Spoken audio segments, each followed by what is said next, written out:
There's no way on God's green earth that John Jones wants to fight Francis Ngannou, and it's absolutely impossible that he beats him.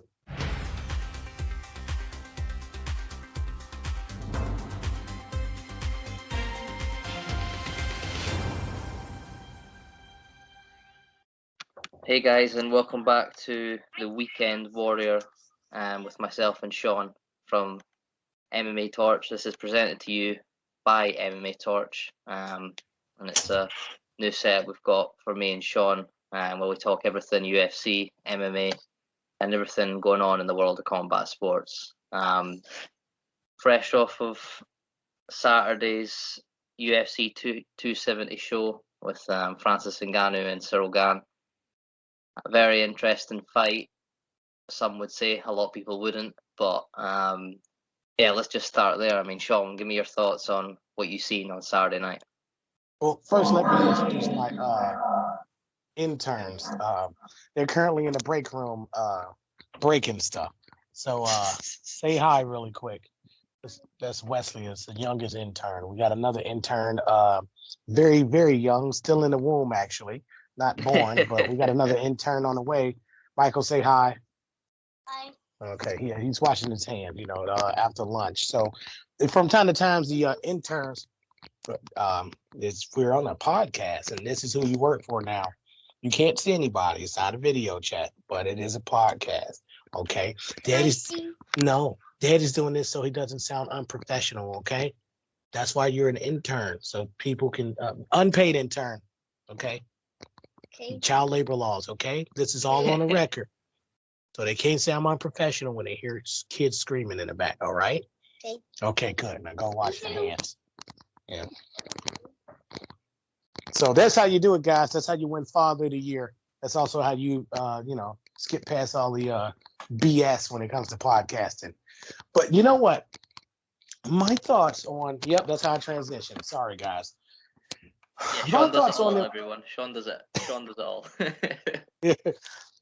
my thoughts on the fight were, I can't believe that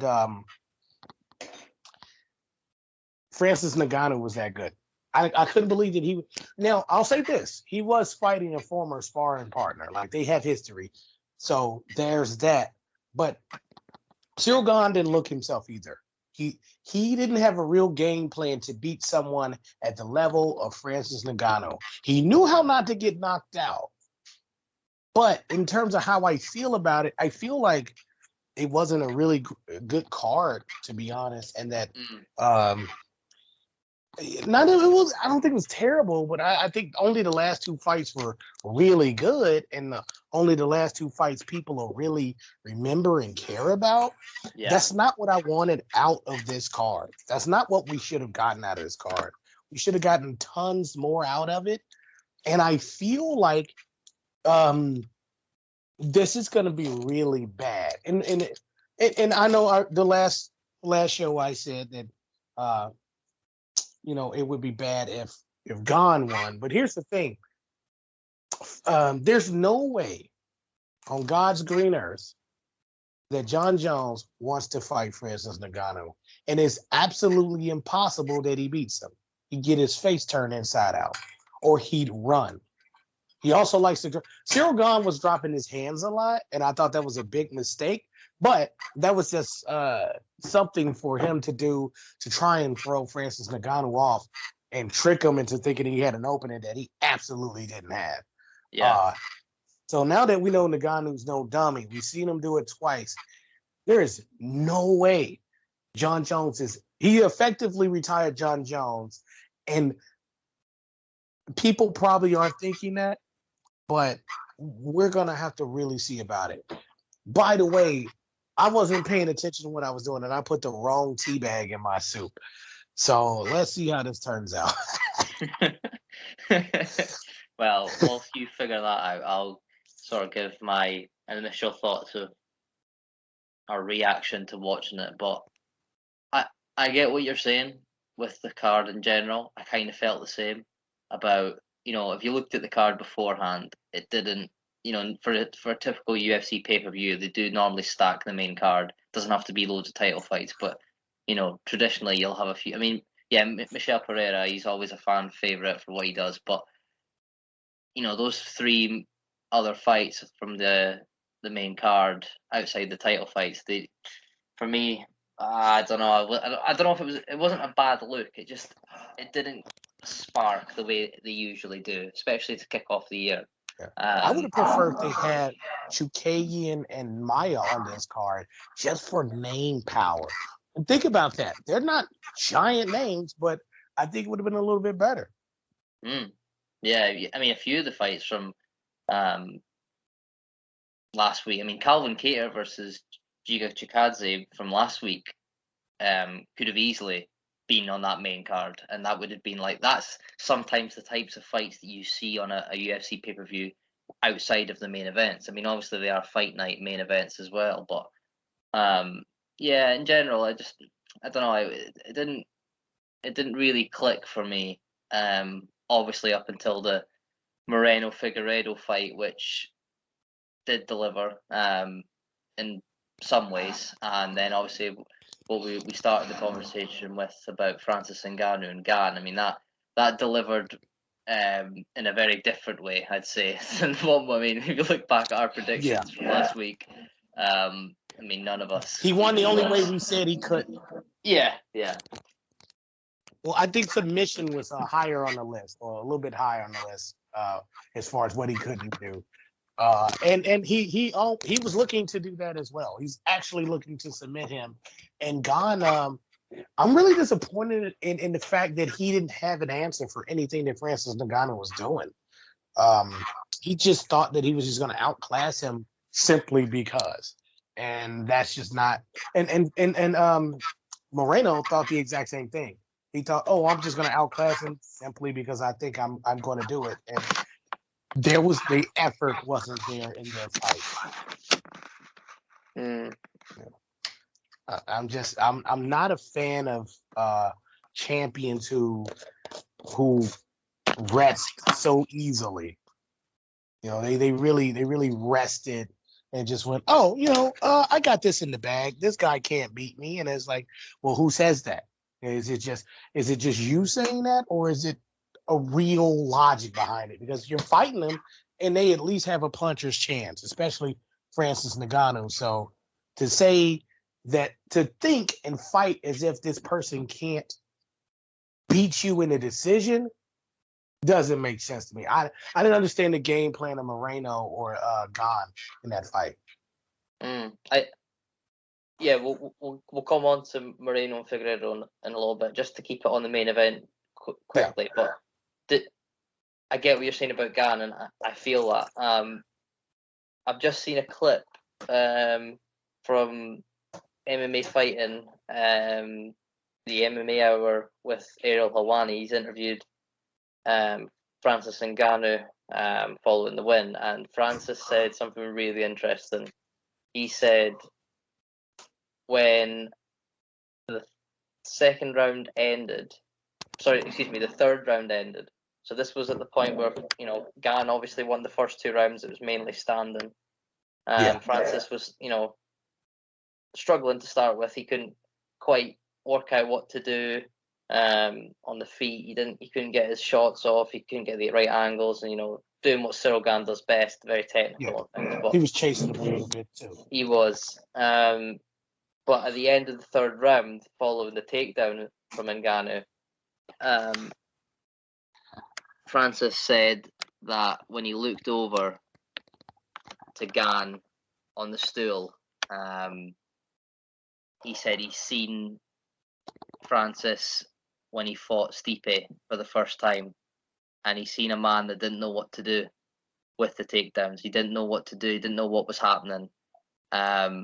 And that's what I seen. I seen Cyril Gane not understanding what was happening to him because of Francis' inability to take him down. So, yeah. What's your thoughts on that? I mean, you said there about Cyril and he just the wrong game plan. Did you think it was a wrong game plan, or do you just not think that he didn't have the skills to stop the takedowns and get back to his feet? I think it was a combination of both, because the game plan it worked at first, and then he had to adjust it a bit he could have employed that game plan more and won, but he didn't know what to do when he was on the ground. And that's why it's both of them.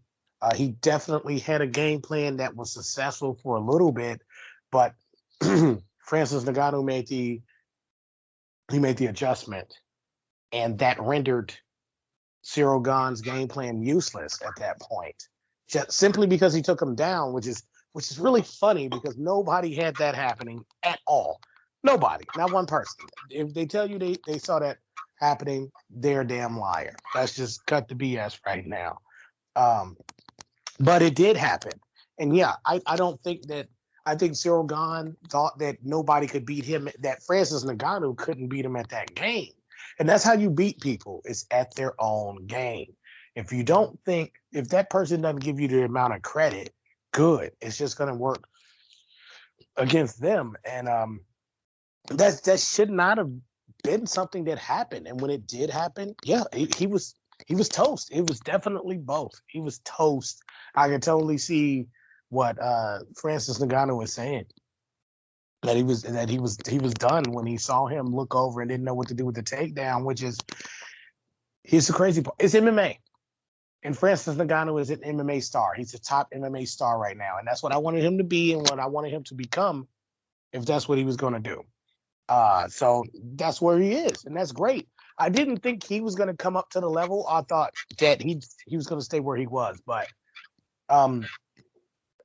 it's very interesting to see what's going to happen next, because there's definitely no John Jones in the future. Anybody listening to this, don't be a damn fool and do not, and I mean do not for 1 second think that you're going to get a John Jones and Ngannou fight. All of a sudden, John Jones is going to say, I need $25 million. And it's like, am I lying? He keeps upping it by like $2 million every time he says something.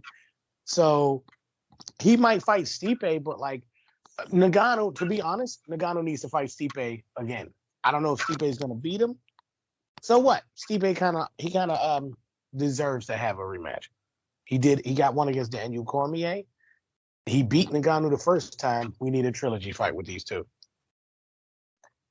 Yeah, I agree. But I mean, you said it there about how impressed you were with Francis. Like, just watching it and you know, the way the fight was going, obviously he lost the first 2 rounds on pretty much everyone's scorecards, and then obviously came back and won the final 3. But no one was expecting to see Francis Ngannou win with his wrestling. Maybe some crazy guy put a bet on, or had a inkling, or someone in the camp knew that. But like, you could even tell probably with the coaches and stuff, they weren't expecting that. I mean, they were ready for it, sure, but they weren't. You know, if you devised all the game plans, that was not one of them.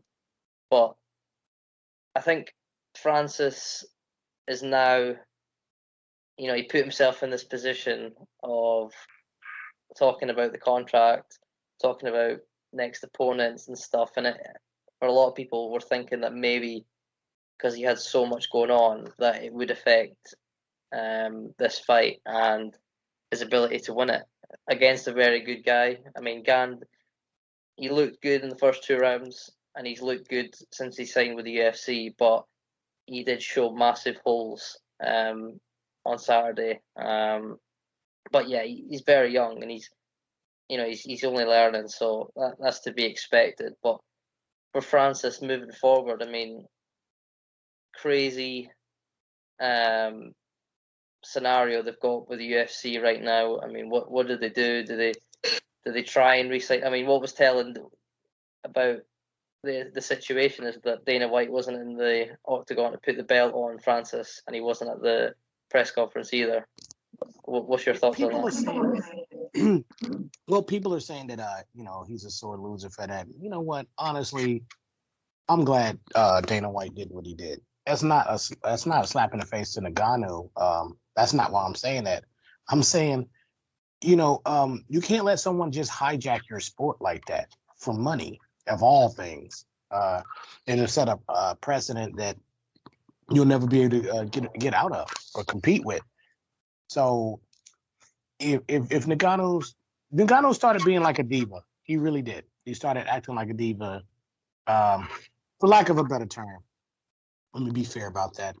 He started acting like a diva and saying, "Hey, I want to get paid this and that." And it's like you've been fighting this whole time for nothing.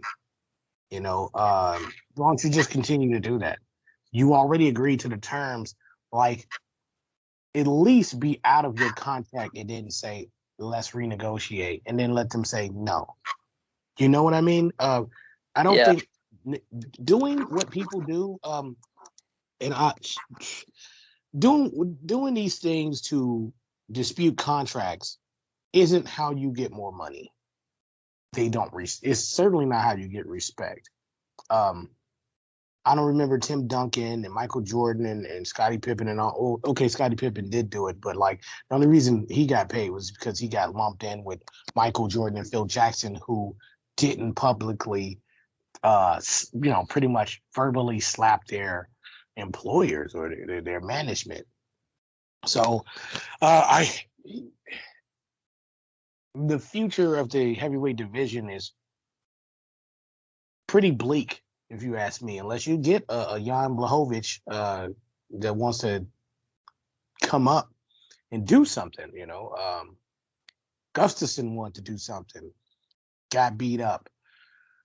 I think he should maybe make another go at it. He could be a good gatekeeper, a really good gatekeeper, like a Stefan Struve. That's who he reminds me of.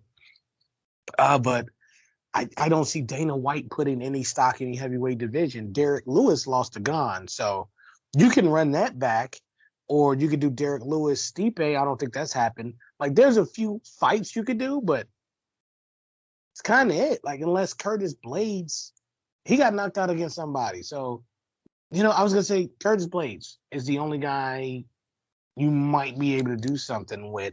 But Ngannou doesn't have any challenges except Stipe for a trilogy. Or you can do Derek Lewis, but like Derek Lewis just lost to Gane. He just lost to him. So we'll see. But there's only 2 fights to make. And I think you can only make one of them if I'm being realistic about it.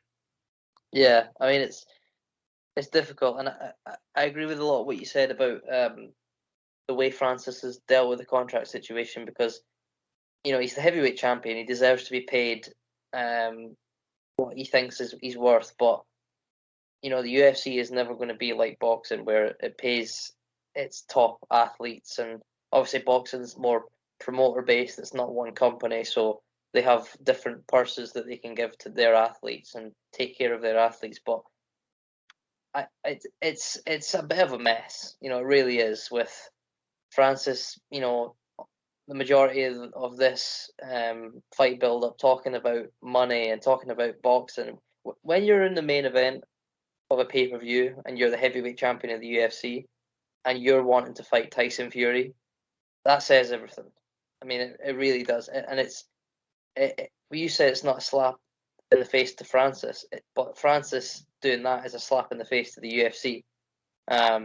Exactly. Because he's saying, well, you're not paying me enough, and I'm the heavyweight champ, and I'm taking a lot of risk in these fights, fighting these big guys, and I'm not really getting paid for it. So I'm going to go to boxing with my, he's built this reputation, this persona, this, when you watch Francis Ngannou, you're going to get a knockout. So why not go to boxing where you'll make 10 times the amount he's making now? And he should. And that's a nightmare for Dana White, and that's why he didn't put the belt on him, and he shouldn't have. I'm gonna tell you, as a businessman, had he put that belt on him, he would have looked like a clown. Yeah. He really would have. That's not the word I was gonna use. But he just would have looked really weak, and that would have just how could he negotiate with someone when he's putting the belt around him? No, I'm not putting the belt around you. I don't need to. We're fighting. We're not going to have makeup sex. We're fighting. No, it's not time to make up right now. We're still mad at each other. Go sleep on the couch. That's basically what he's telling Francis Ngannou to do. Because he did something you can't do. I mean, people do it in baseball and stuff like that, but baseball has no cap. You can say all you want about your contract in baseball, because everybody knows nobody cares. So throw the money out of the window, burn it, doesn't matter. Like, look at how much money Bryce Harper is getting in Philly right now. Ew, he's getting like over $500 million to do what exactly? Don't know. But they didn't win the World Series, and it'll get you nowhere. It'll get you nowhere. And I don't know what Ngannou really thought he was doing, but it's also kind of not good for him to buy into that American diva BS, because you came from nothing. You know what nothing's like. This is way better than nothing, and you should relax. You should just relax. You live in the dream. I know the money's not there, but just like Michael Jordan, go out there and get that money in other types of stuff, because they can do a lot of commercials and stuff. It's not like WWE. You know, they can get a lot of different endorsements, and they should do that. Mm-hmm. They shouldn't be beholden to not what the examples of everyone else and not doing everything. Go get your own money, Francis Ngannou, and make. That's what Michael Jordan did. He made the Bulls pay him because he was getting so much money everywhere else that they didn't have a choice but to. Yeah, I mean, it's hard because you could say go and get your money outside of the UFC. Could that be done fighting Tyson Fury in a boxing fight? It can't be, because they won't let him. But if he's out of his contract, but Sure, yes. You know, But I think he does have. I'm not sure. They've been reporting that he's now out of his contract, but I'm pretty sure he still had fights to go. But if he is out of his contract, then he can, obviously. But yeah, I mean, it may be a rare case where, and I don't think it will be, but it could, where because he's out of a contract, but he's still the champion. Say he does go off and fight a Tyson Fury, or he fights in a boxing fight, or does a crossover on one of these Triller shows or something crazy. He gets paid a lot more, and he feels the fulfillment of what he wanted. He wanted to show that he's worth X amount of money, fight in a big crazy event. There's a lot of eyeballs on it, but then he realizes, like he's been saying all this week about all these distractions, that he's still really grounded and focused on MMA. And say he has one of these fights and then comes back to the UFC within the year, and he's still the champion of the world, and then accepts the money that's going to be taken over. I mean, can you see that happening, or do you see it as a no? I'm either going to stay or I'm going to leave? Stay or leave. I don't think for the money. I don't see why he would come back. As a matter of fact, like I told you, like this fight was the future of all of UFC. If Francis Ngannou leaving with that title is literally the equivalent of CM Punk leaving with the title in Chicago. It is, isn't it? It is. It's the same damn thing. It's the exact scenario. Vince's I data. think CM Punk signed a new contract that day, if I'm not mistaken. I know storyline wise is he didn't have one, but he didn't at the start of the day, like when everyone woke up. He was going to win that title and he was going to leave. And I don't even think anybody else knew. You should have heard the stuff Jerry King Lawler was saying. I was like, wow, he was throwing him under the bus because he thought that CM Punk was going to win and take that title and not re-sign. It happens. People don't understand that has happened before. Someone will not be under contract, have your title, and they'll win it. And now you don't have a true champ. You just don't. You'll have. So that's why Dana White was mad, because he's going to have to strip Francis Ngannou of that title. He's going to have to, and it's going to go right back to Cyril Gane. And guess what? Now everybody looks like a clown. Now he's not a true champ because he got beat by Ngannou, who left. John Jones isn't there. So all your star power is gone. It just left. Your heavyweight star power, gone. Everybody's been beat. Every single one of them, including Ngannou, but he's a different fighter now. But even he's been beat, so he's not the name as that John Jones is. So he doesn't have as much power. But John Jones doesn't even have the leverage to come back and fight for the money he wants. This division is dead on arrival. Is dead. Make the next 3 title fights. I dare you to. I can do that in any other division other than heavyweight. Yeah, so there's a massive cloud.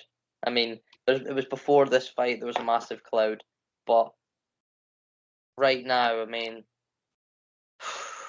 it's just so difficult. I mean, I think we said before, last episode we said, the UFC will want Cyril Gane to win this fight, and I think if you look at overall the circumstances around this fight, with the big cage being put in, even though it wasn't in for the last couple of pay-per-view cards, that was to help Cyril Gane. A smaller cage helps Francis Ngannou close the distance and get his punches off. A bigger cage helps Cyril Gane avoid those punches. Cyril Gane getting a lot more of the media attention in terms of what was seen on the UFC's platforms. I just think for all the UFC, Dana, whoever else, like the commentary team. I mean, Joe Rogan did a good, obviously, because he doesn't really work for them. He just kind of does it. He's not waiting for a paycheck from them, so he kind of said, right. He was like talking about the boxing and stuff, whereas everyone else in the UFC, they're very hush hush and they're very, let's try and keep Francis, all this talk and things because it's not helping us. Let's just keep it to the side. And I mean, it's hard. I don't know what the answer is. What do you think he should do?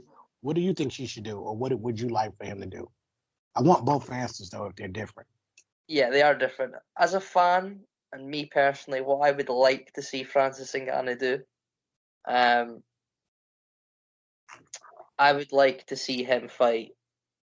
I would like to see him pledge and negotiate with the UFC, and for him to get a contract that is close. It's never going to be exactly what he wants because he probably, their figures will never match. But he goes to the UFC and he renegotiates a contract. Doesn't have to be lots of fights, but he is the heavyweight champ. I would like to see him fight 3 or 4 more times for that belt. But I want to see Francis Ngannou sign the contract, John Jones sign his contract for them to fight at the end of this year. I don't want to see Francis Ngannou versus Tyson Fury. I think a lot of people do, but it's just like I want to see. Francis is only really doing that because he wants the money. I mean, he said that he fell in love with boxing. And that's what he wanted to do to start with. I don't buy that you get all this way in MMA and UFC, and all of a sudden you want to be fight the best heavyweight boxer in the world. I want to see him cross over because let's just be for real. Boxing is always going to be a bigger sport. It should have been dead by now. It really shouldn't have. Like, as popular as MMA is, it doesn't get, nobody's getting rich off of it except two people? Mm-hmm. I don't even say 2 people. Like, who's rich off of MMA? Let's just start there. And then we can answer our own questions from there. Conor McGregor. Khabib. Okay, that's 2 people. Maybe Masvidal, maybe. GSP. John Jones, maybe. Brock Lesnar. We're talking rich. I mean, there's a lot of. You could say there's a lot of UFC. We named 3 retired. Hey, we named 3 to 4 retired people. Retired, semi-retired. 2 definitely retired. 1 for years now in the same division. And then we named Conor McGregor, who's semi-retired, and John Jones, who is semi-retired. Mm-hmm. That's 4 people. They're all rich. They're all done. They're all gone. You said Masvidal. Sure, Masvidal. Masvidal's not retired, so that's something. But that's a very short list, man. It's and I mean, when we got to retired dudes, we should have just stopped. But that's the way it goes. Go to boxing. Go fight Deontay Wilder, man. If he gets beat up and looks like a clown, nobody cares. Nobody would care because he can still go into the MMA cage and just hold someone down and beat them to death. Brock Lesnar, did the opposite. He jumped from He jumped from wrestling to the UFC and then back to wrestling. He's champion right now. And people can say, oh, that doesn't really count. Well, you counted it when you watched Brock Lesnar fight. You damn sure counted it. We all did. And it wasn't just the amateur wrestling stuff. Okay, he had been an amateur wrestler for an extreme amount of time. Yes, he had a background in it, but that ain't what that's not what his profession was. It was professional wrestling, and people don't like to admit it, but there was a lot of carryover because he was the champion, because he had beat The Rock. I know this sounds ludicrous, but they were putting his professional credit into professional wrestling. So there is a lot of crossover, and I want to see crossover in combat sports like that. So I need Ngannou to be serious. Maybe not Wilder. I think maybe Ruiz, but Ruiz, he's probably going to beat him up because he's a boxer, actual boxer. But Deontay Wilder isn't, and they both have similar power. So I think we can see a slugfest now. That's what I want. I want to see it on Triller. Jake Paul make it happen. So do you asked me, what do you want and what would you like? I said I would like Francis to fight John Jones, but I want him to get paid. You're thinking I want him to go into boxing, or are you wanting him to stay in the UFC? Boxing. Yeah. I mean, Tyson Fury, though, it won't be him. It won't be him. He can't fight Fury first. No. I mean, he probably. I mean, I'm gonna be for real. It's not that I don't believe in Francis Ngannou. Clearly, I do more than I ever had now. But he can't even beat Jake Paul. Jake Paul would beat the shit up. I mean, he would beat the hell out of him. You're gonna have to edit that out. Yeah, I think we'll be cancelled. I think we'll be cancelled if I put that in the point. Well, I'm hearing reports that Anthony Joshua has accepted a step-aside deal, which means he will let Tyson Fury and Alexander Usyk fight each other to have all the belts potentially undisputed. So if we're still talking about Francis Ngannou for boxing, that takes Tyson Fury out of it straight away. It takes Anthony Joshua out of it because he will then fight the winner of the Usyk Fury fight. So you are left with, if Francis is going to go into boxing, you're left with a Deontay Wilder, a Joseph Parker, a Derek Chisora, a Andy Ruiz, a Dillian White, who is now perhaps without an opponent. So if Francis Ngannou does want to go into boxing, he might have just ran out of time already. Let's do this. I'll throw you a bone on this one. It's Triller, right? They like to dust off legends and then throw them out there. I got a legend for you they could dust off, and it's gonna sound ridiculous, but it ain't.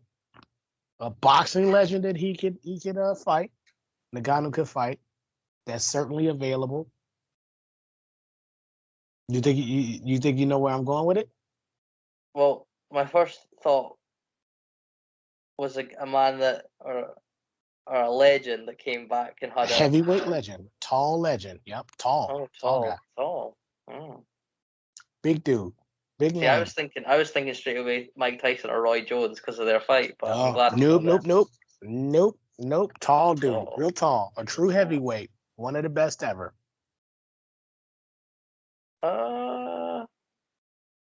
He's closer to home than what you think. I should give it away right there. Lennox Lewis? Yes.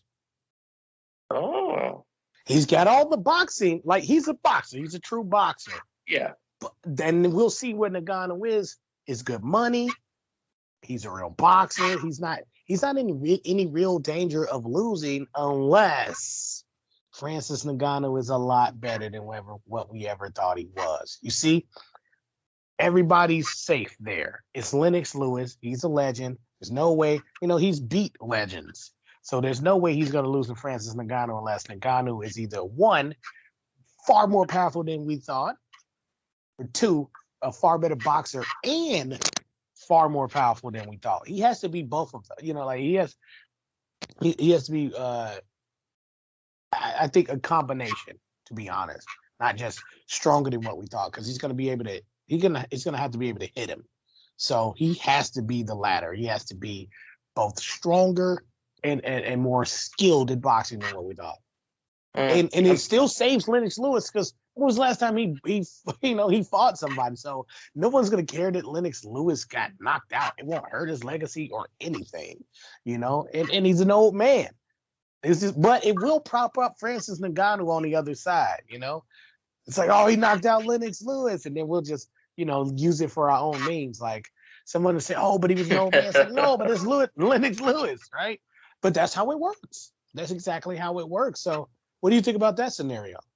Well, when you said it, I thought, my instant thought was, just because when you said it, I'm thinking of all the crazy shows that we've seen in the last 18 months of these new boxing, events rather than just boxing fights. It's been a whirlwind of drama and these legend fights and exhibition bouts and YouTuber crossover. I mean, it's been crazy. So right now, when someone says something like that, it doesn't seem as crazy as what it used to sound like. I mean,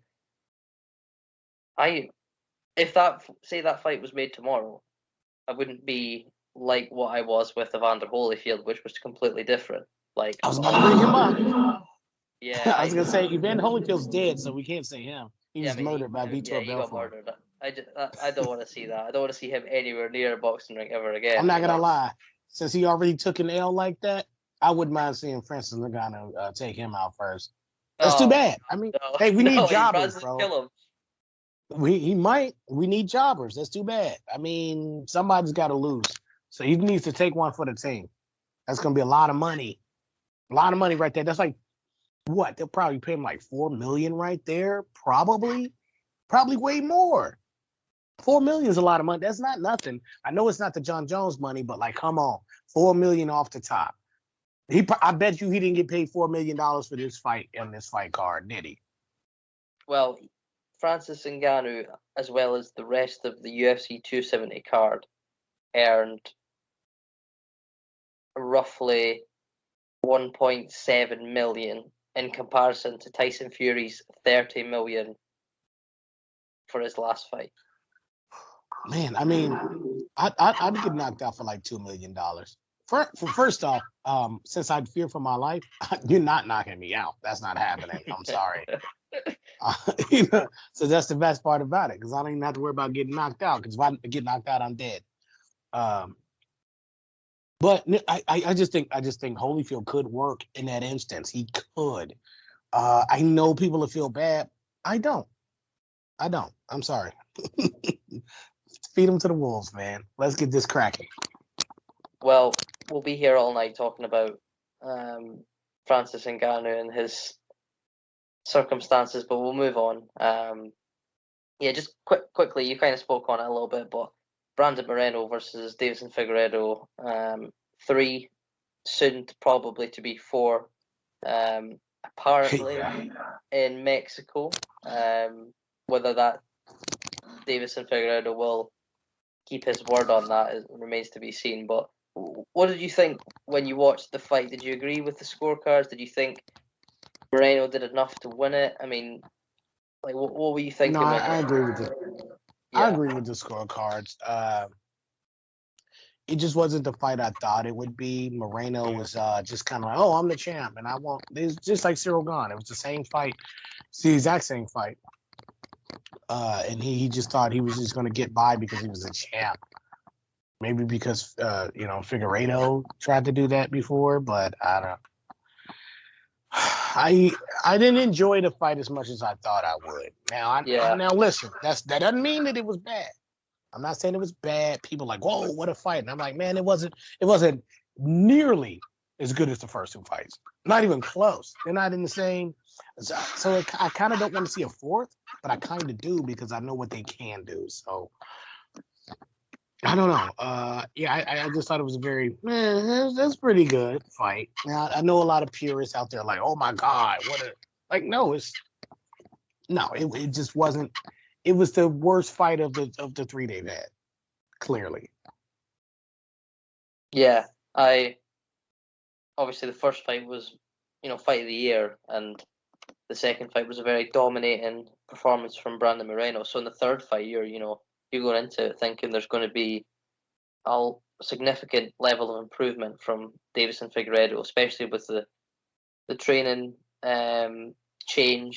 changing camps, moving to Arizona with Henry Cejudo, and you're thinking that perhaps wrestling is going to be more involved, or just a better devised game plan and smarter Davison Figueiredo that wins the third fight, or at least pushes it to the brink and it has it very competitive.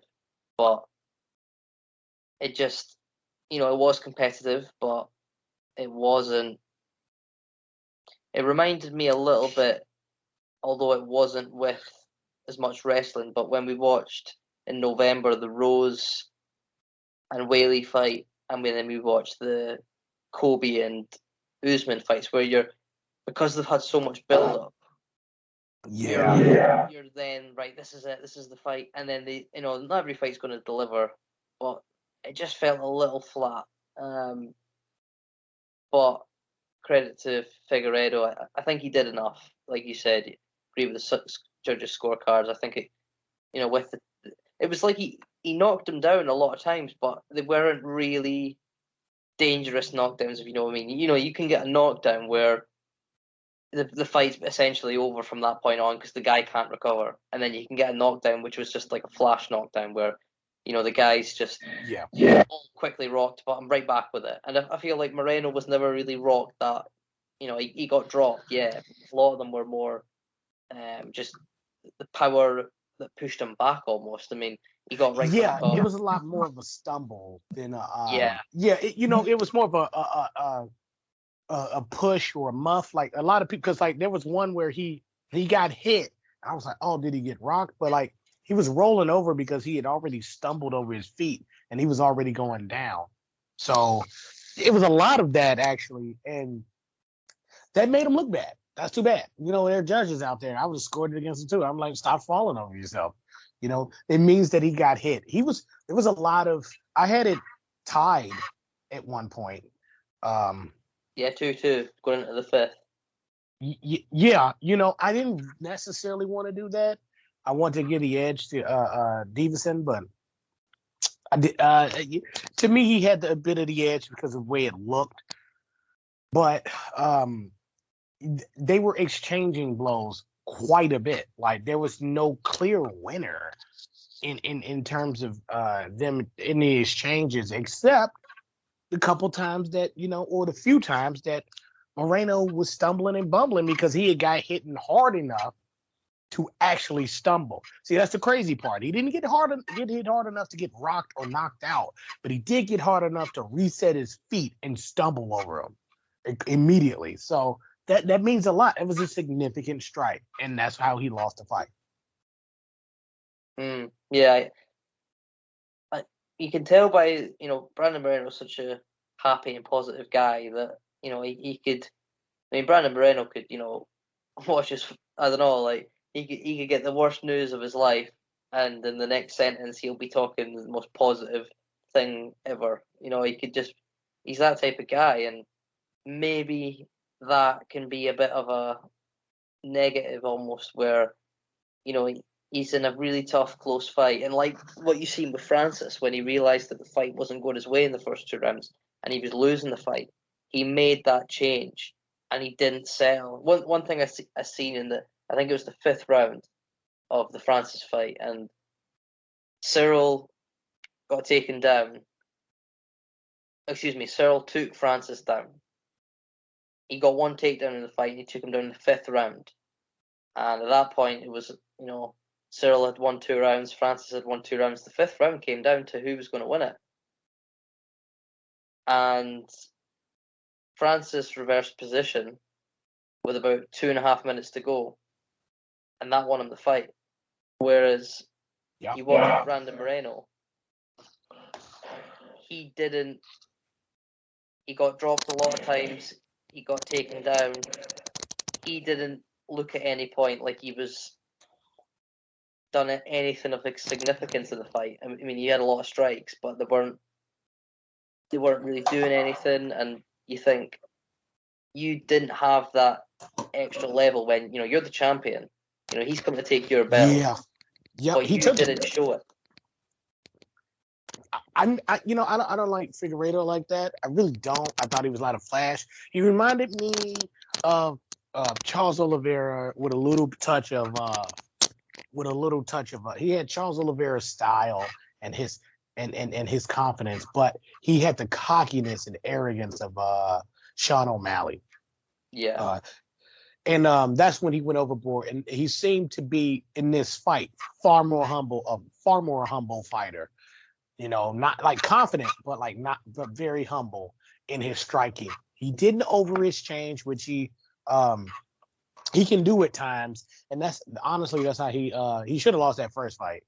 He straight up lost that first fight because he was over striking and he was overconfident and not chasing, but he over pursued in a way. He over pursued in his striking, so he wasn't exactly chasing him, but he was throwing longer combinations than what he should have, and that's just not going to look good for you. So I'm glad he won this because he was humble and he came back and showed that he could be a humble fighter. Although he had a camp with Henry Cejudo, who probably isn't. But, as a fighter, I think he is. As a personality, I don't think that Cejudo is humble, but that's fine. Sell your fight however you want to, but exactly. Cejudo gets results. We know that. Yeah, he's a winner. Yeah, I mean, I don't know. I think if Brandon Moreno and Davison Figueiredo fight 10 times, I think they win 6-4 either way. I think they get one more win than each other. They're so close. And a fourth, you look at that division. We talked about this last week. You look at that division, they could fight 10 times going forward, and I don't think any of the fans they might. They might. Yeah, I mean, it could happen. I mean, four. The first time the UFC have ever had 4 fights, from the same 2 people, but that seems a guarantee at this point to happen. It's 1-1-1, Yeah. Yep. So yeah. They have to. And you know what? We're all gonna watch it again, same way we did. As not on par with the first and second as that third fight was. I'm definitely gonna watch the fourth because I think they both know that. I think that Figueiredo played it safe in a way. If I could say that, he played it safe in a way, and so did Moreno. I think that was more of a how good is this guy now moment. And then I think this fourth fight will be I'm knocking you out. Both of them are going to say, no, I got to knock you. I have to finish you, or I'm not the fighter I thought I was. So it's going to be amazing. It really is, because I truly think that one of them, they're both going to say we have to finish that guy and we can't allow our legacy to be like that. And it's going to be a lot of bad blood and blah, blah, blah. Well, fight bad blood. So it'll probably be over with the second they're done fighting. But I'm looking forward to a fourth. I didn't think I wasn't that night. I was not looking forward to a fourth fight. I said that's kind of boring. Then I let it sink in that it's gonna be like the first fight. It's gonna be like the first fight, but there's gonna be a real sense of urgency to this one. So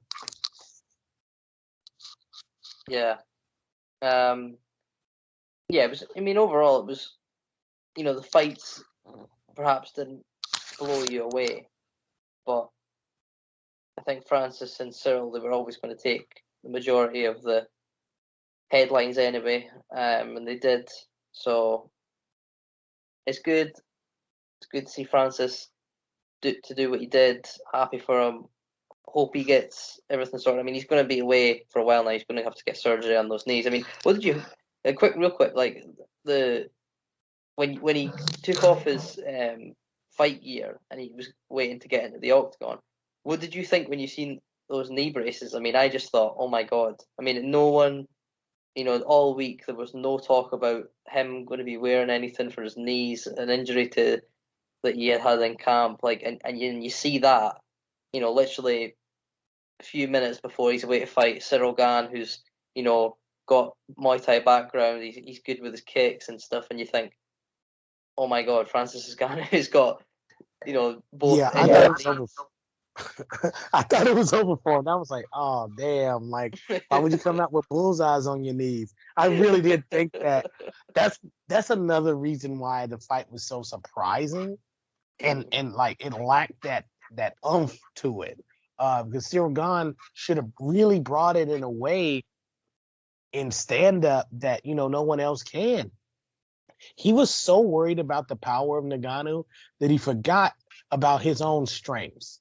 And Dominic Reyes, when he fought Jan Blachowicz, he fought him pretty well at first. Was he being outclassed? Sure, but he was fighting him well enough to where he wasn't getting knocked out. And then he stopped fighting him that well and he got knocked out. But he was still fighting his fight in that fight. He was still doing that. And then I like that he realized he needed to switch it up because he was getting worked. And he said, okay, let's just exchange hands. But he could have did it better than that. He could have did it in a smart way. And Cyril Gane should have engaged Ngannou in a way that played to his strengths as well as staying away from the power of Ngannou, his strength.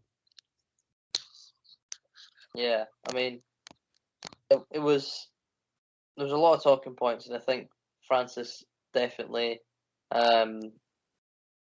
he answered a lot of things, but he's still got a lot of things to answer for outside of his fighting ability. I mean, he's going to be a interesting next few weeks, months to see where it goes. But we'll move on and we'll fast forward to next weekend.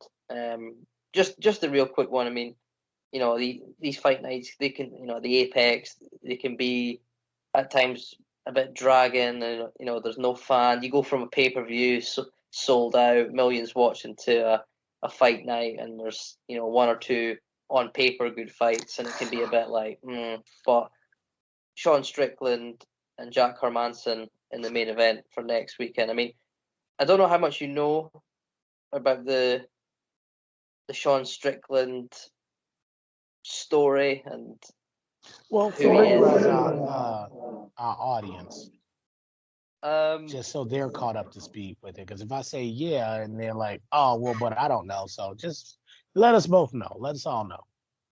I mean, this might be the hardest thing I'll ever do is explain Sean Strickland. I've watched a lot of things on him, and worrying doesn't even begin to express when you hear him talk about things. He's publicly admitted that when he sees people out, he wants to kill them. He's got a passion for obviously being a fighter. Some fighters enjoy hurting other people, but Sean Strickland wants to actually kill people, which was a first for me when I heard that on an interview I watched him with. But so he's very explosive type of person, a very controversial. Well, he hasn't done it, so he's a complete failure. He hasn't done it yet, so he's a complete failure too. That's what I was thinking. But I think for all what I've said there, he does have a lot of things going for him at the same time, which is very strange. He's not all absolutely crazy, but and his fighting ability, we can't look over that. He is a good fighter, but I think another card, another fight where a lot of the talking points is outside of the actual fighting with Sean Strickland. It's more what he's thinking in his head, how he is as a person, the thoughts he will have on media day, on when they are building up to this fight on Saturday. But yeah, I mean, it's, both guys are ranked. It's a good fight in the middleweight division, and you got the Adesanya Whitaker fight next month. I mean, what's your thoughts on maybe that matchup, but also just where the middleweight division is right now? It's kind of a bit stagnant, I think. Yeah, I think that Hermansson's probably going to win, and he'll probably face Whitaker next. If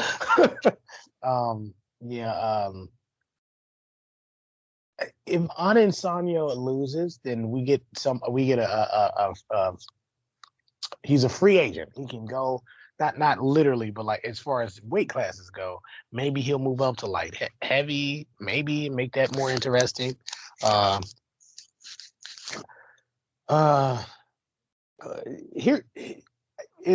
division's just Costa was supposed to be the guy to make that division interesting, and after what happened to him in that title fight, he just needs to move up in weight and not even consider being a middleweight ever again. He shouldn't have been doing it anyway.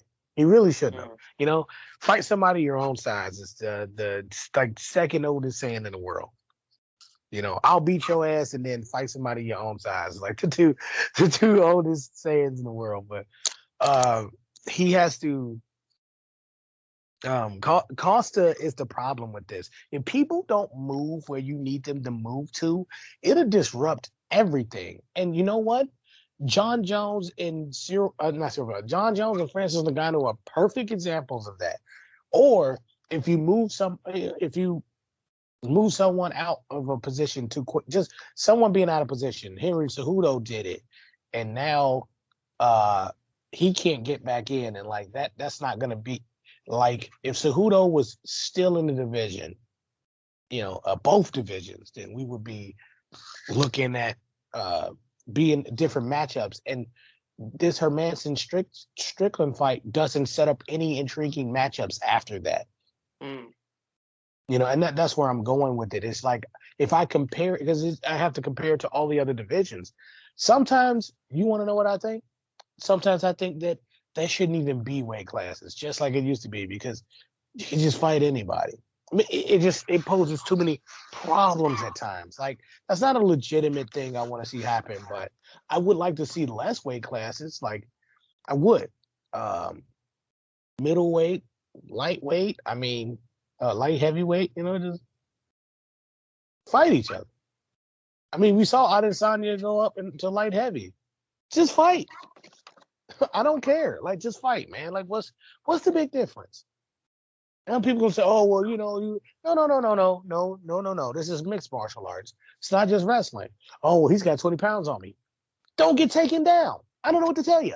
If you're letting a wrestler take you down and you're a Muay Thai guy, a practitioner, like, what do you want me to tell you, man? This is mixed martial arts. Kick him in his head so that he doesn't take you down. I mean, everybody's giving everyone excuses as if it's chess. This isn't chess. This is two people beating the hell out of each other. Okay? I don't want to hear excuses for wrestlers and this guy's BJJ, and I don't care. I just want to see them fight. And I think with less weight classes, they'd be able to do that a lot better. Think about where, like I said, Israel Adesanya, Yoel Romero. I know he's not with the UFC, but he had a problem cutting weight. So just let this dude fight at whatever weight he wants to. Let him fight at the weight above that. Just let him fight. Like, there's not enough catch weights, but in the professional sense, there's too many catch weight fights. If you get what I'm saying. But yeah, it just gets to the point where it's like, two people who are kind of they're gonna jockey for position all night on a fight card. They're gonna be in the main event. They're gonna go 5 rounds and feel each other out for the first 2. Does that sound interesting to you at all? No. So they need to tighten these things up. And Ngannou leaving would help do that because they'd have to change some things about something. I think they got to cut a couple weight classes out, just a couple. I don't know where they are. Maybe flyweighting up and then middleweighting up. You know, take that out. Take those two out, and then maybe we got something. Maybe I'm wrong. But here's the problem. When you've got a champion winning belts in two weight classes, he's proven to you it can be done. He's proven that to you. And it's like, oh, he's making a weight. It's like he's the same damn fighter, stupid. If he had fought you 15 pounds heavier, if you swung it either way, he beat your ass and take the belt. That's what I know. Henry Cejudo would have did it. Conor McGregor would have did it. You see what I'm saying? Daniel Cormier would have done it. We've got two I think like heavyweight should be dissolved into heavyweight, to be honest. Let's just be honest about that. That's one thing I want to see go. Get rid of the light heavyweight title. Get rid of it. It's useless. It's because everybody should be fighting in heavyweight anyway. Look at John Jones. That's the only reason why you're in light heavy. Light heavy? That's an oxymoron anyway. I'm sorry. I'm going off on a tangent. It is, No, though. but It really you're actually- is. How you light heavy? You stupid. Oh, my God. This isn't Sporticus. Let me calm down. This is if you want to hear me go off on a long tangent and lose my mind, please tune in to Sporticus. Also, there's a ton of cursing on it, so don't let your kids hear it. But that's my thoughts on all of that. Yeah, I mean, the problem is that you're saying that there should be less weight classes, and you might be one of the few that are saying it. There should be less, but the people that are advocating that there should be more, what your end goal there was the same as what they are advocating for. They're wanting more weight classes so that there isn't a need for fighters to cut as much weight, thus in turn making more fights. But what you're saying is you want fighters to have less weight divisions. Less is more. Yeah, less is more, man. Although you're saying the opposite, you're actually kind of saying the same thing. So, I mean, I think there's a lot of fights that could be put on that aren't being put on because of obviously weight. You know, Nate Diaz comes to mind, Dustin Poirier comes to mind. Like you said about the light heavyweight division. I mean, I don't know what you do with some obviously flyweight now with Figueiredo and Moreno. That was almost scrapped because of the lack of talent. You know, don't get me started on the women's. Because you could scrap it if you didn't have. See, here's the thing: scrap it, or just dissolve it into. Yeah, the women should just be one weight class there. That should be two, just two. That's it. Yeah, the women's featherweight division's a joke. Was it 4 weight classes in the women's division? Yeah, 4, but the women's featherweight division's Amanda Nunes and her probably her baby when she gets to of age. Right. It should only be 2 belts there. It should only be 2, and that would be great because it'd make the competition better. They don't need more titles. They need better fights and higher. That's what they need. They're not. I think they take cues from WWE or pro wrestling, and they're not the exact same thing. I am writing television for WWE. Not me personally. I'm saying if I'm a television writer for them, I'm writing entertainment, and I need to spread it out as much as possible and make more people more valuable in any given moment. So yes, I actually need more titles on WWE television, not less. There are 3 different distinct brands, and they got rid of 200 people this year or something. My point is, everyone. Yeah, but they still have so much talent, and it's and if you got 2 shows, 2 distinct shows. I know hold on, the interns are getting crazy. You got 2 titles over there. You split them up. You don't say there's just one champion. That doesn't make sense. Also, you're going to lose sponsors because you're going to lose your TV deal. Fox is going to say, why isn't a champion on my show? And then USA Network is going to say, I need the champion on this show. So dissolve these titles on the other show and make more titles On the other program, there needs to be a women's title in WWE, an Intercontinental Championship. You know why? There's no Kurt Hennig. We need a Mr. Perfect in the women's division, right? That's what we need. A Razor Ramon, a Ravishing Rick Rude. We need a great mid-card champion. They don't have a mid-card title, but UFC has too many mid-card titles. Everybody's a damn mid-card title. Every single one of them. Not every single one, but most of them. I mean, that might be where, as a mainly MMA guy myself, obviously, but the love for all types of combat sport, WWE included in that. That for whatever people like to say, it's definitely a sport. Definitely requires a lot of athleticism. But boxing, particularly boxing, you talk about WWE there with their belt system, obviously having less belts without weight limits required. Obviously, it's more for entertainment, but right. Boxing has so many belts, so many. Yeah, they're ridiculous. In my opinion, too many. That's why I can't keep, at least with the UFC and Bellator and ONE and PFL and all these other organizations, you can keep track of who's the title holder because there's one title per division. In boxing, you've got like 7 different champions in each division, and there's 70. Go ahead. Sorry, there's like 70 divisions almost. It's like, but at the same time, that might work going forward a little bit extra for the UFC if they can take something from boxing.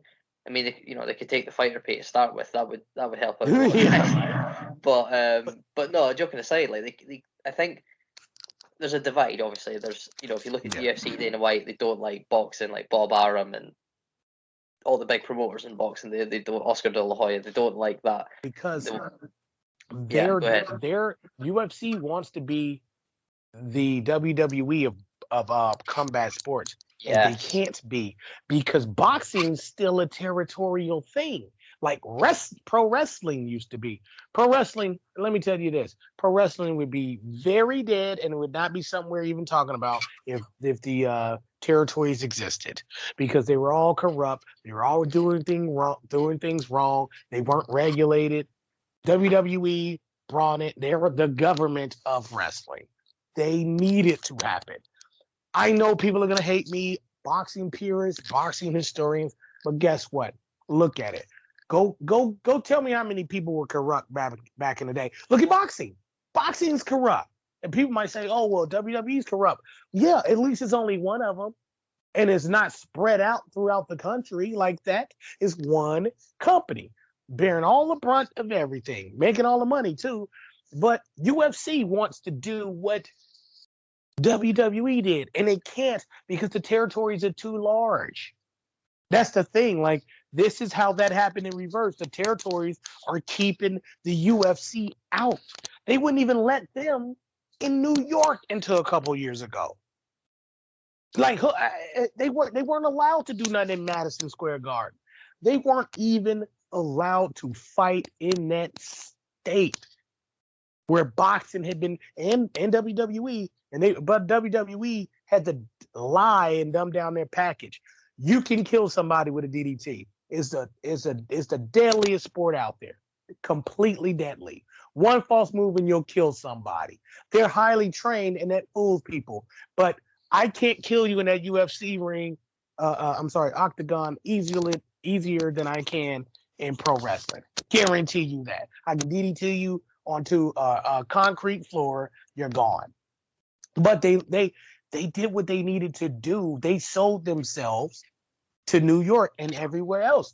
UFC can't sell themselves because they got Dana White in charge. He's taking old school Vince McMahon classes and thinks that he's Vince McMahon from the Attitude Era. That doesn't work. What's really working is if you can have a champion from your region, and it's like the 200th belt out there in boxing. He's got belt number 199. Doesn't matter. He's a champ. He's fighting People are coming and paying big bucks to see him. The sponsors are, the people are, the ticket sales say they are. That's why Canelo is still fighting people. Who the hell is Canelo fighting? Seriously. Is he, he's still fighting people who are somebody. Why? Because they have a championship. So what they're doing, they have an old school pro wrestling territorial thing where they have all these belts out there. But when they put them on TV, they making money like WWE. I mean, way more money than WWE, but you get what I'm saying. Like, that's why the money's good in boxing, because they have a multitude of champions that they're putting on television. UFC doesn't put they're having a fight night. Who's the champion on that fight night? Hermanson, right? Nope. Nobody. No champions on TV. Guess what I turned on while we were talking? Friday Night SmackDown, because I missed it. Guess what I'm looking at? The Usos, 2 champions.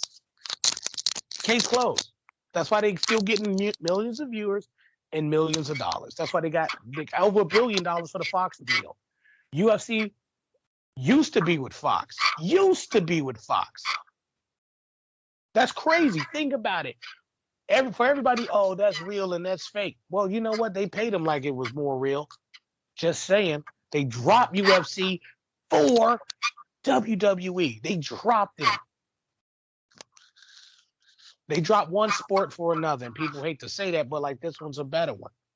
It is, because you can market it better. You can do everything better with it. I'm running off on a tangent though, but what do you think about where I'm going with it? You see the logic in why UFC needs to do certain things, like collapse the belts a little bit and put your champion on TV more often. Yeah, I completely see what you're saying, and also see the resemblance and many similarities between UFC and WWE. I mean, people will hear that and think, what are they talking about? But when you look at the way the UFC, people are like, WWE's fake and UFC's real. On the top layer, that may be true. But when you start getting into, especially from us as a media side and what we see on the UFC's part, there is a lot of wrongdoings, a lot of backstabbing, a lot of things that you don't see that go on in wrestling in front of the camera, because it's meant to be shown in wrestling. It's all part of the. In terms of pay, let's just say in terms of pay, UFC is disgusting when it, like, WWE, like, I advocate that a lot of that stuff should be flipped. I say, hey, look, you paying Steph Curry $200 million, get that to Roman Reigns. Because he's the one actually putting his real life on the line. Steph Curry pulls up, he shoots a 3, and no one's near him. You know what I'm saying? It's not that he can't be injured, but he's not going to lose his life out there. Yeah. You know, there's so that's the great risk. There's no great risk in wrestling. What he's doing. Wrestling is so real that you have to fake it, or you will kill that person. Absolutely will. And this is not to put over pro wrestling. It's to say how to put over UFC and MMA. It hasn't gotten over the hump because they don't understand it. Dana White is in Attitude Era 1998 Vince McMahon mode, when boxing is still in 1978 territorial days. Yeah. Now who's behind? Now, does that make sense to anybody listening to this? That's the problem. And purists hate me, and they're gonna, but nothing. But nothing. That's exactly what's happening. That's why Dana White wouldn't even put the belt on him. Then get rid of the belts. So if you got rid of the light heavyweight belt, and you have Glover Teixeira versus Francis Ngannou to unify the titles, you don't want to see that? That sounds like a good fight to me, actually. Think about it. Because Glover's he's going to keep coming. He might get destroyed, but here's the problem. He's going to be so far in your face, you're going to have to throw a punch at him. He's going to take that punch. And then you're going to have to deal with him after that. He just won't go down or stay down. So You know, even though Blachowicz didn't fight a very good fight at all, he looked sick. He looked sick, like flabby and gross. He looked sick. Anyway, that's the future of UFC right there in a nutshell. What's the co-main event on that fight on fight night with Hermanson and Strickland? Well, geez, I'll have to check. And then tell me the female fight on there if that's not the same. Yeah, I think I'm not sure how. I mean, obviously, cards can be.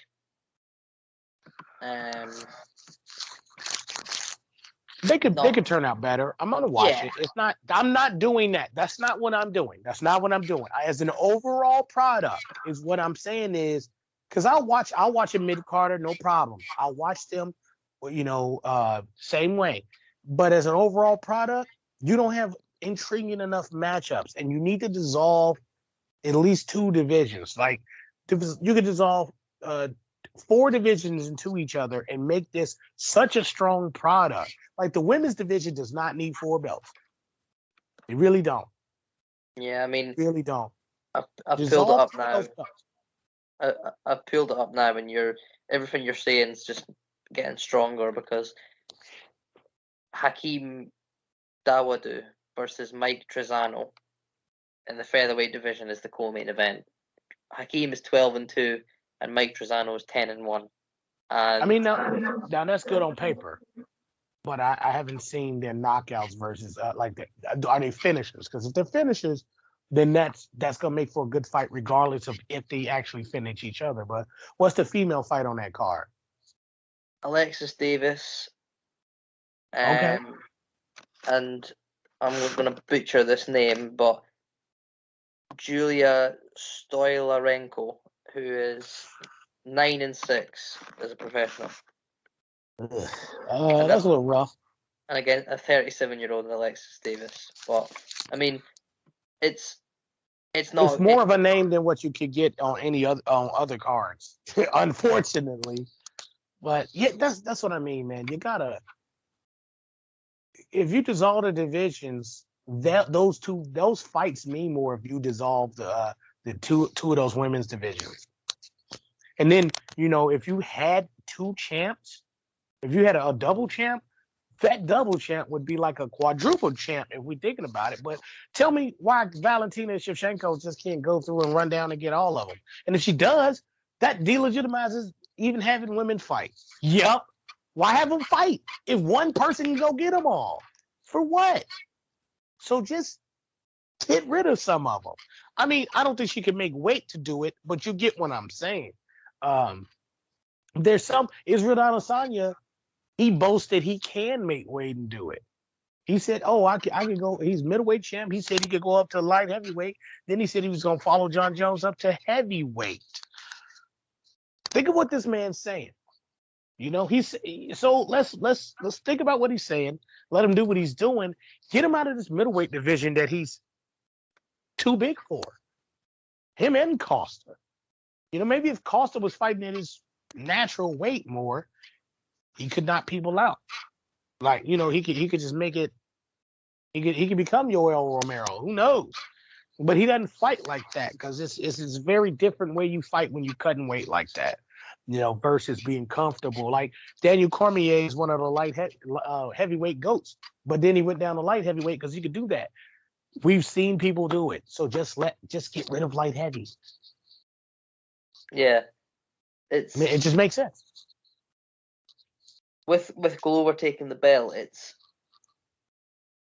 has sparked up the division in a way. I mean, that was a great moment for Glover to win the belt at 40 years old, but I mean, John Jones moving out of the division, I suppose it does revive the division in terms of you've now got this guy that's just going to beat everyone. So the belt might change hands a lot, but it just there obviously is, like there is in any sport, like in the NBA you've got the Golden State Warriors, you've got the Phoenix Suns, the Brooklyn Nets, but then you've also got teams like the Lakers that should be up there, but they're not. They're terrible. I mean, they're terrible right now. But I'm glad they're terrible. I hate them. I hate LeBron James too.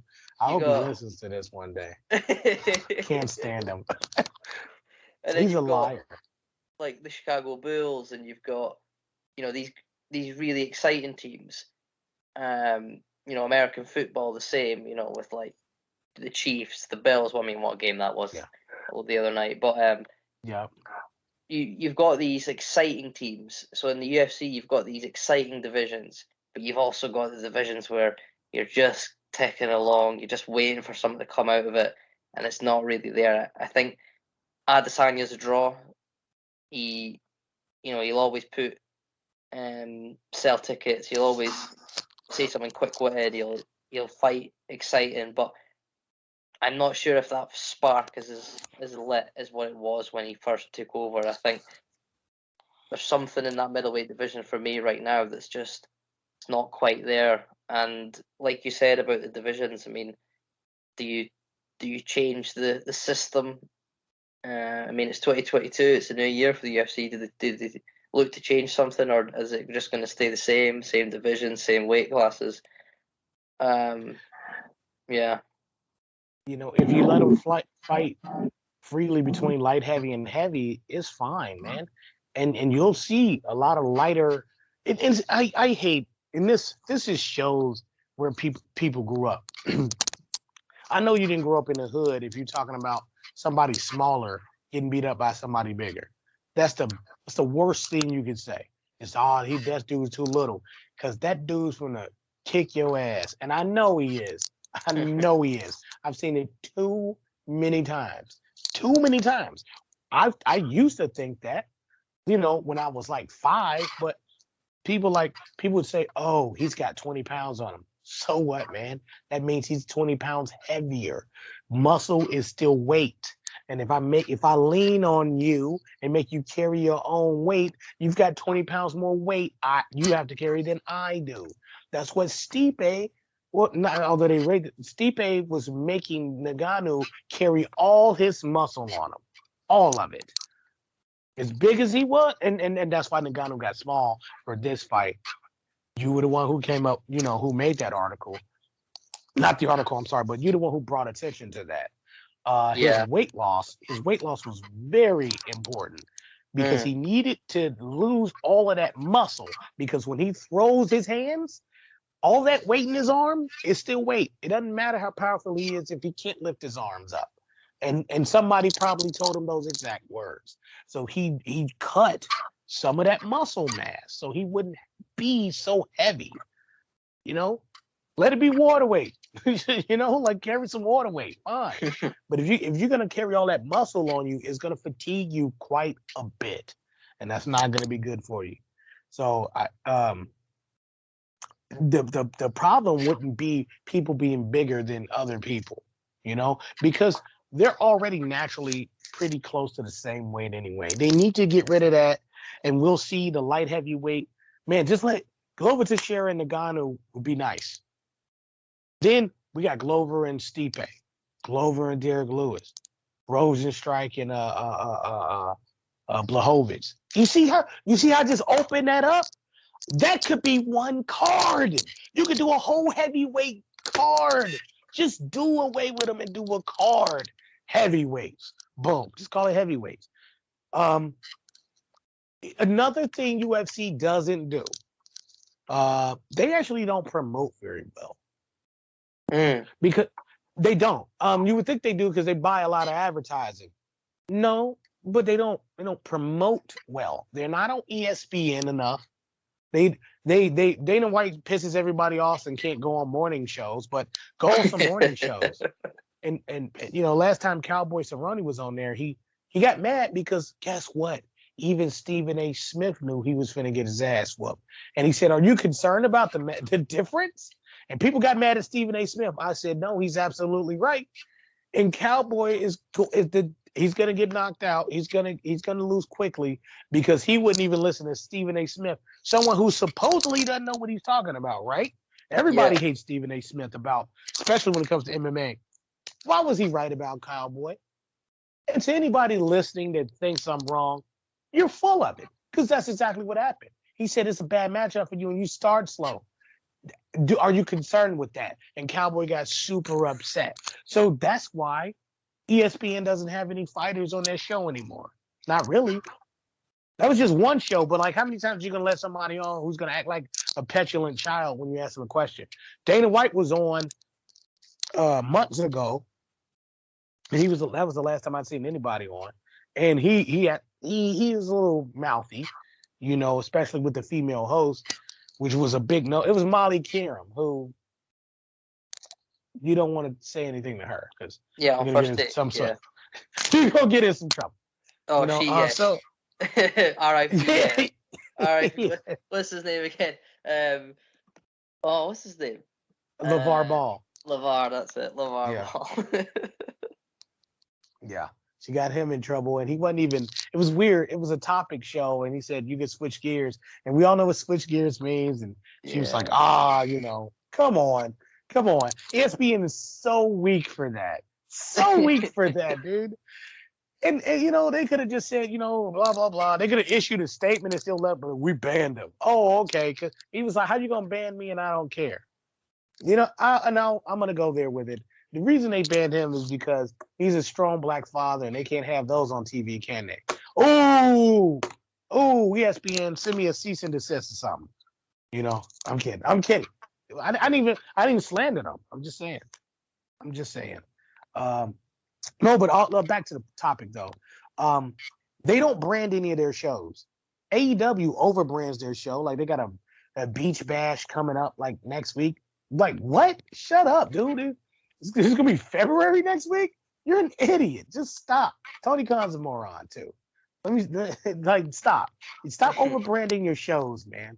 First off, go overseas and take care of your football team. Okay.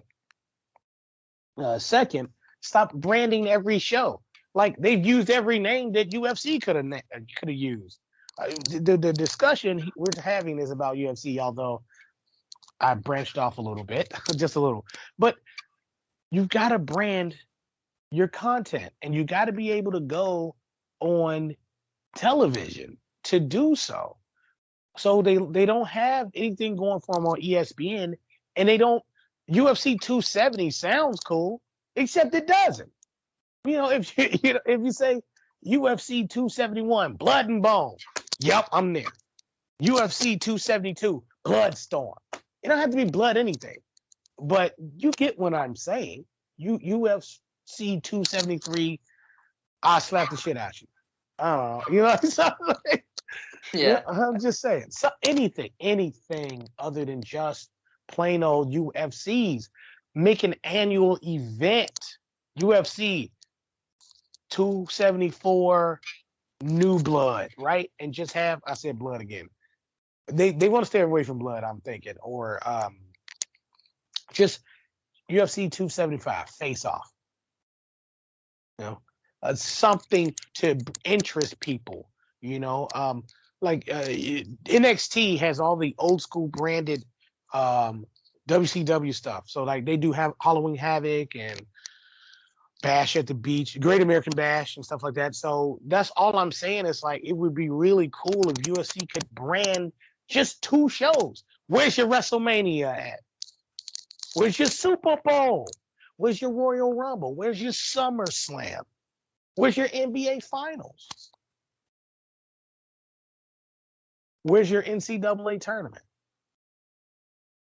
I think the UFC, what you said there about they don't brand well, I think they brand well and they don't brand well at the same time. I think they brand who they want to brand well, and I think they don't brand who they don't want to brand well. I think Absolutely. I think they pick and choose. Obviously, they're a business. They're trying to figure out who sells, who will cooperate with selling as well, who will be a company man. Kamaru Usman, I think, has turned very well into a company man in terms of because he's been so available to fight. That's what we like the best. I haven't seen Kamaru Usman on TV since he beat Colby Covington. I haven't seen him on television actually since he faced Jorge Masvidal. That's a big problem. That was, I don't know. It was 270. It was not 270. It was UFC 2 something. I don't remember numbers like that. Mm-hmm. I would remember if it was at I don't know, UFC um um uh Backlash. you know, Yeah, just a you bit know of what I mean? yeah, Yeah, yeah. but I don't know. that's what sense. That's the kind of senses. I want to specifically say that because I don't see him on TV, so I forget. I even forget Kamaru Usman's name sometimes.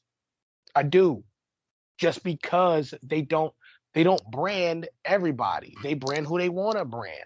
If you go to a place like a WWE where they're branding you no matter what, they don't even want you to own your own name. We literally talked about branding before we started to record. They don't even like UFC. I mean, WWE doesn't want you to own your own name because they want to be able to brand it fully. They don't want you. Oh, I don't know if I like this. And shut up. Let me do it because we're the billionaires here.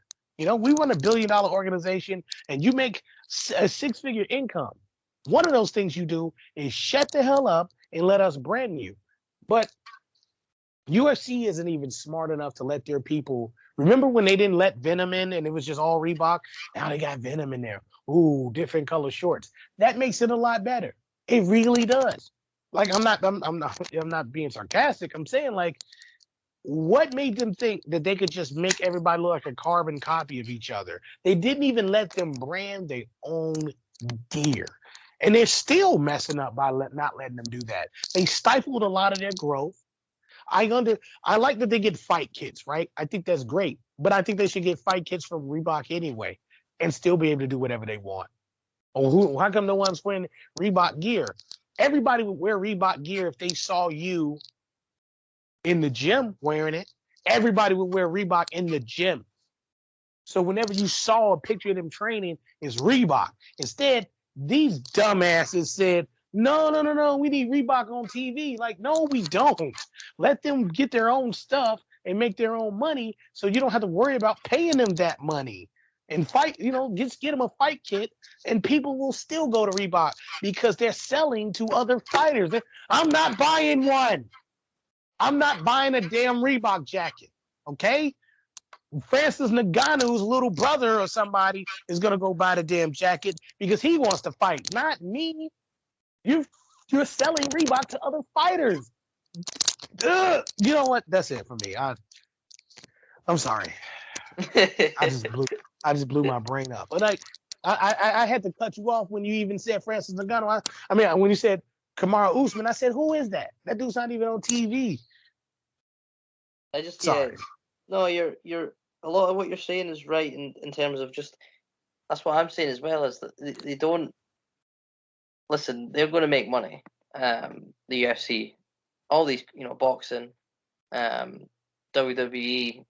We're talking combat sports here. They're all making money. Some more than others, but some are choosing to respect their athletes a lot more, not just with pay, but with recognizing their athletes' characters and their marketability, just them as people as well.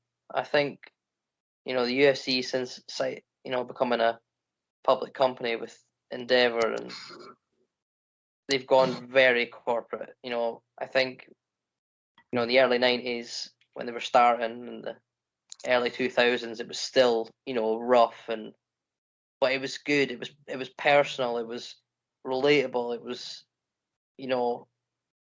it had that new and growing and cool feeling. Now it's more, oh, it's a business.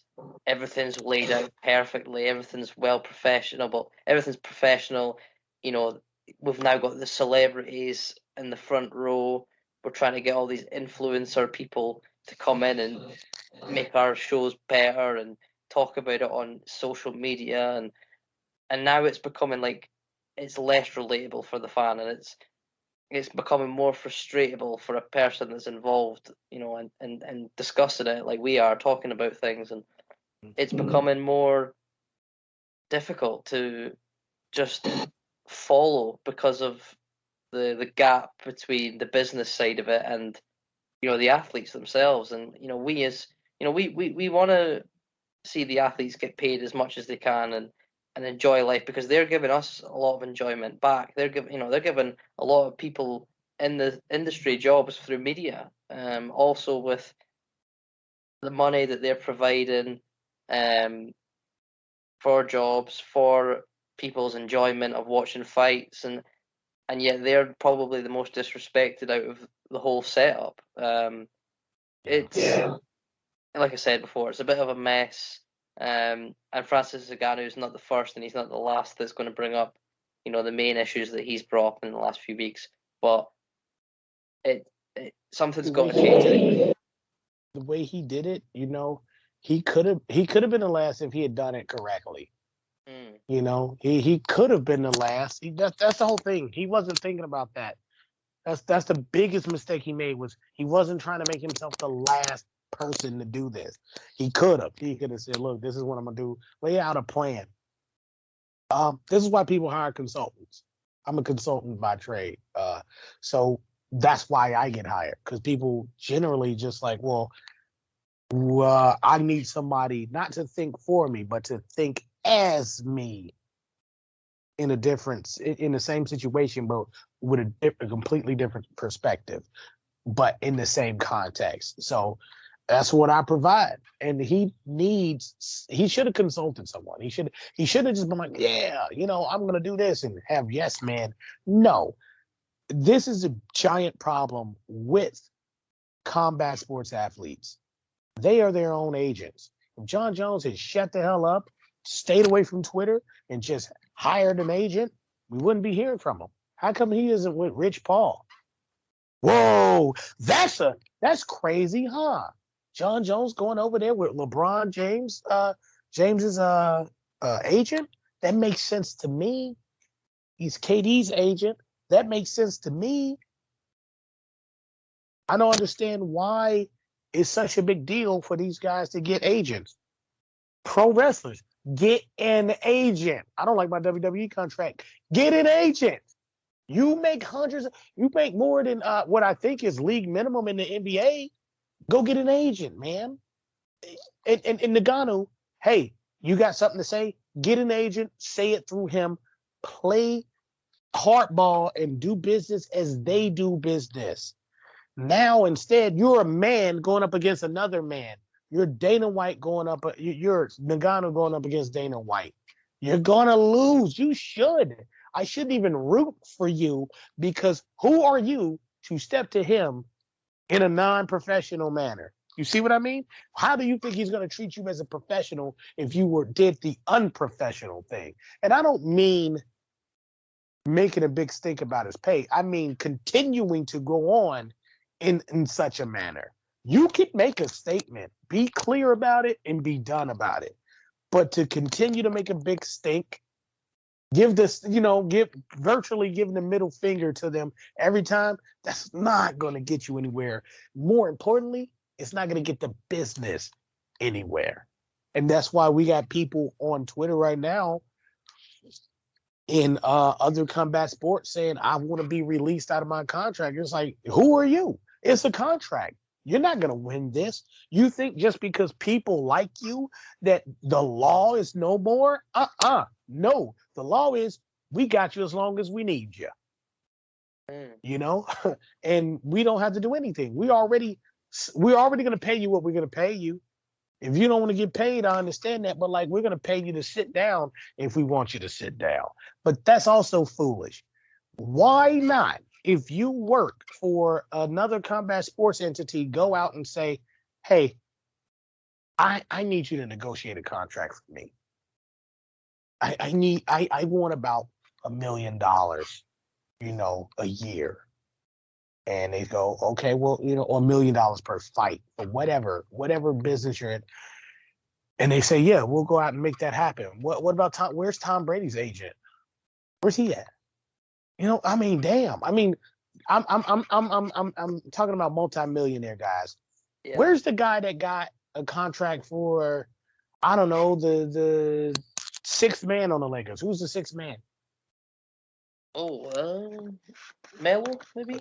Where's where LeVar Ball's not LeVar, but Lonzo Ball's agent is virtually his father, not actually, but like pretty much. Basically, yeah.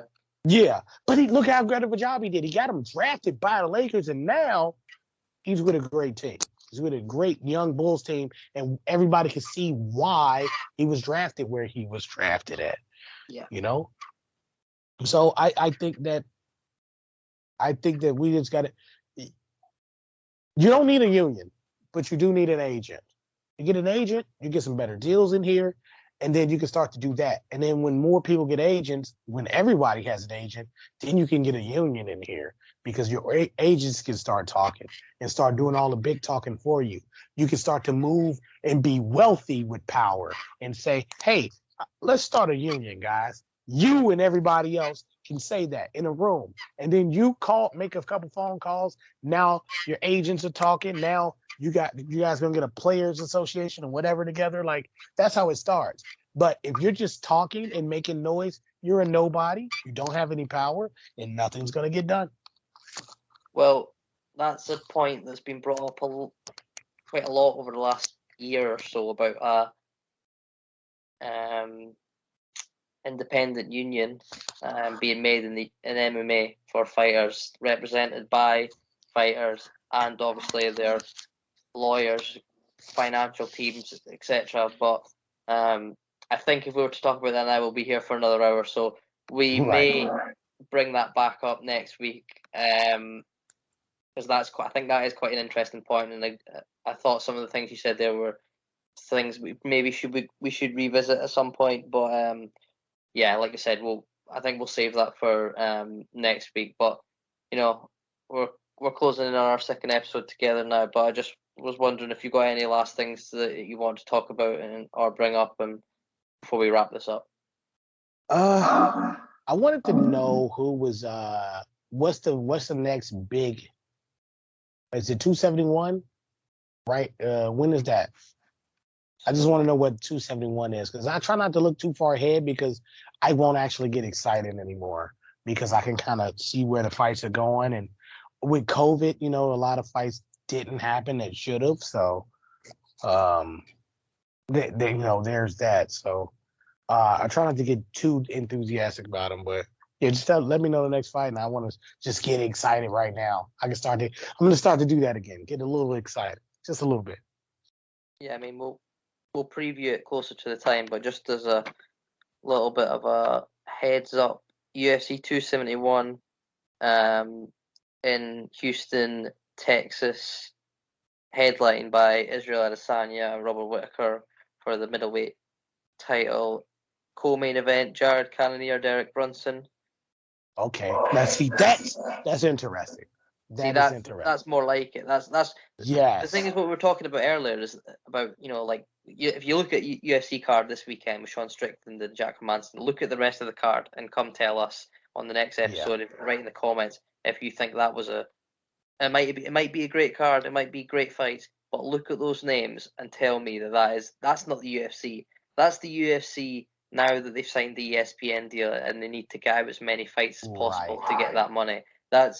They are now putting on shows that boxing tend to do, where they just flood shows out so that they can get the money. Because before the ESPN deal, the UFC were not putting weak cards out like that. But at least for the pay-per-views just now, the UFC are still going strong. You've also got Roxanne Modafferi in her last fight against Casey O'Neill, Scottish girl from my home country that is on a roll. She's looking really good. I'm looking forward. That sounds like a good fight, actually. That sounds like that's an interesting card. You know, it's got some. I shouldn't say star power because they're stars of the UFC, sure. Sure, star power. It's got more kick to the names. Pun intended. That's a good card. That sounds better than what we got coming up. And the problem isn't just on the fighters. It's not really their fault that the UFC isn't pushing them, but they can do a little bit more to get pushed. I can say that, but they gotta just brand these people and brand their product so that they can make bigger names out of these people. If I give someone a 5-minute spot on a morning show, it might make them a better fighter, man. It might be the thing they need. Oh, I did an interview on Good Morning America and I feel pretty good about it. And they go in there and they just have this confidence. They don't have any confidence in the UFC because they get paid like peasants and nobody's talking to them. Nobody's talking for them. Yeah, agreed. And I think we'll bring back a couple of those points next week, like we said. UFC 271, we'll look forward to that when it comes. But for now, it's Sean Strickland and Jack Hermanson on next Saturday's UFC Fight Night in Vegas. We'll be back. We'll give you a review of that on next week's show, talking all the major points of it and everything around the sport of MMA as usual on the Weekend Warrior show. For myself and Sean, that is our second episode in the books together. Another great show. We'll see you all on Monday for our third show. Thank you very much for listening. Take care, guys.